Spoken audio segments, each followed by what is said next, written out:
Para que entiendan de mejor manera, se los explicaré con un ejemplo de los animales. Como ya todos sabemos, estos se dividen en vertebrados e invertebrados. A la vez, estos se subdividirán en otros grupos, como por ejemplo, en el caso de los vertebrados tenemos a los mamíferos, aves, peces, anfibios, reptiles, entre otros. Así como los animales, los humanos también tendemos a dividirnos. En este caso sería los no creyentes y los creyentes. Ahora, en el grupo de los creyentes están aquellos que creen en varios dioses y aquellos que creen en un dios. Como hemos podido ver, las divisiones se dan para entender mejor las cosas y diferenciarlas una de la otra. Y es así como surgen las denominaciones dentro de la iglesia, debido a que cada uno tiene su diferente forma de ver, de pensar con respecto a lo que dice la Biblia. Cuando nosotros queremos hablar sobre el cristianismo, necesitamos entender las diferentes denominaciones que se han ido dando a través de la historia. Es necesario nosotros ir a las raíces del mismo. Y esto es muy importante porque desde el inicio el cristianismo es una raíz que nace del judaísmo. Como ustedes saben, Cristo fue judío. Y esto es muy importante porque ni bien comenzó a salir el tema del cristianismo, ya tuvo una denominación. Les decían, ellos son los judíos o son los creyentes del camino.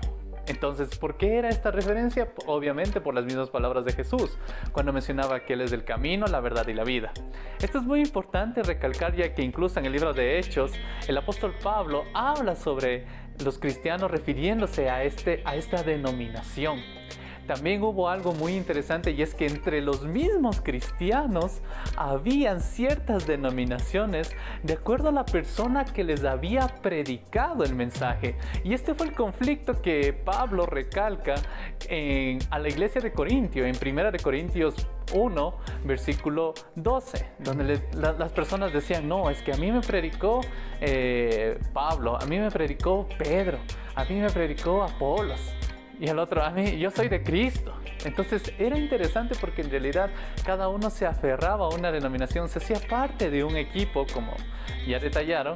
Y esto es importante porque cada uno se identificaba con ellos. Pero el apóstol Pablo decía, más que eso, más que las diferencias que podemos tener, o quién me predicó a mí, o quién te predicó a ti, lo importante siempre es la base de la fe que tenemos. Como en este caso, la base de nuestra fe es Jesucristo. A lo largo del tiempo, el cristianismo siempre sufrió este tipo de cosas. ¿Y por qué? Lo que sucede es que cuando tienes una creencia base, hay personas que se aferran a esa creencia, pero hay otras que quieren adaptar esa creencia a la realidad actual. Y eso es algo que sucedió incluso en el inicio del cristianismo, ya que mientras se estaba haciendo cartas y todo eso, habían ciertas ideas que se fueron metiendo dentro incluso de grupos de cristianos. Por ejemplo, tenemos un grupo que se llamaba los judaizantes. Este grupo de cristianos eran personas que decían, creen en Jesucristo, está bien, resucitó y todo eso, pero también tienes que hacer las leyes de los judíos, o sea, tienes que guardar la ley. Es emocionante porque incluso los mismos apóstoles refutan en sus cartas todas estas teorías. Entonces eso es algo que se iba dando a lo largo de la historia, pero siempre hubo un remanente que fue aclarando estas situaciones para que se asemejen a la verdad que había dado Jesucristo con anterioridad. Y de hecho, esto no solo quedó registrado en el Nuevo Testamento, que es donde se defiende a capa y espada, sino que a lo largo de la historia de la iglesia se ha ido generando este tipo de divisiones y también denominaciones en las que las personas querían tergiversar el mensaje principal para añadirlo a un mensaje diferente, ¿sí? Entonces, por ejemplo, tenemos el caso de Juan Calvino. Juan Calvino igualmente estuvo en una situación después de que ya habían muerto los apóstoles, se había cerrado ya el canon bíblico. Vienen ahora los padres de la fe que analizan los mensajes bíblicos y dicen, a ver, aquí quieren introducir una idea en la que quieren añadir a Cristo y algo más. Entonces ahora ya no es Cristo y las leyes judías, sino ahora es Cristo y buenas obras. Entonces comienzan a ir por ciertas tendencias que los padres de la fe decían, no, a ver, establezcamos. Si la Biblia dice esto, así mismo debe ser.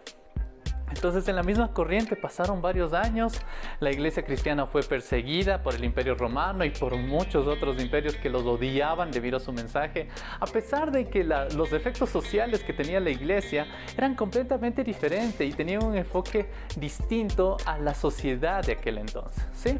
Justamente como mencionábamos, personajes como Calvino, luego pasaron los años, se llegó a institucionalizar la iglesia y formó parte de lo que es la ideología católica, ¿sí? Todas las iglesias se juntaron y formaron una sola congregación que fue muy importante en ese entonces. Como yo tengo detallado en varios videos donde hablo sobre la iglesia católica y lo más importante sobre el tema de la reforma, tocamos aquí el tema de Martín Lutero.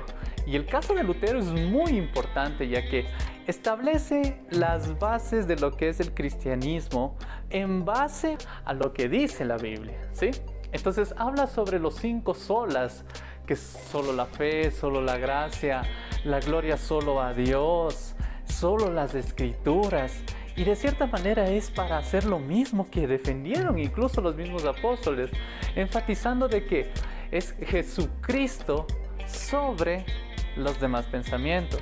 No es la realización de obras para la salvación, sino que es depender de la gracia, creer en Jesucristo a través de la fe para ser salvo.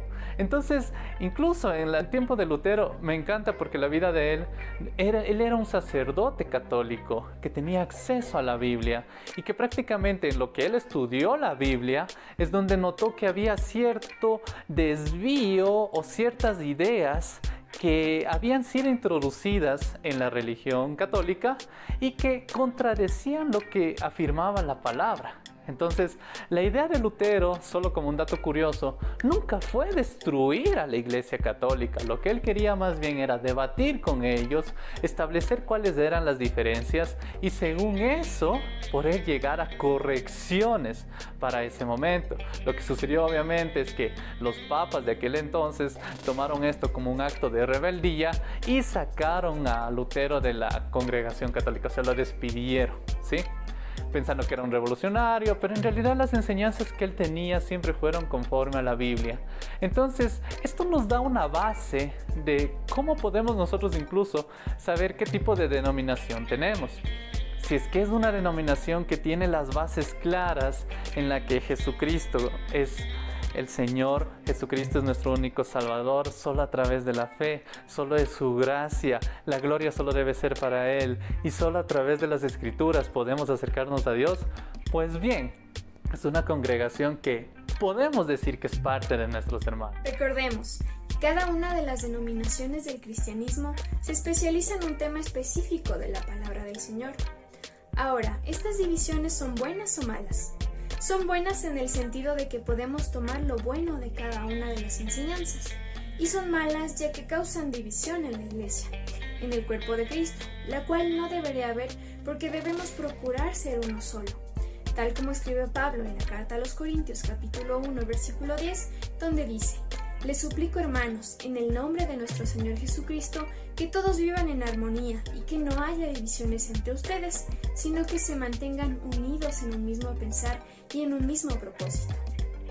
Por último, hay que considerar y tener en claro en nuestro corazón que no hay iglesias perfectas, pero debe haber unidad en cuanto a nuestra fe en Cristo. Hasta aquí la sección del día de hoy, espero que hayan aprendido algo nuevo. Si es que tienen más información, les invito a seguir el canal de Contracorriente que siempre saca temas muy interesantes. Así que nos veremos en una próxima. Chau, chau, chau.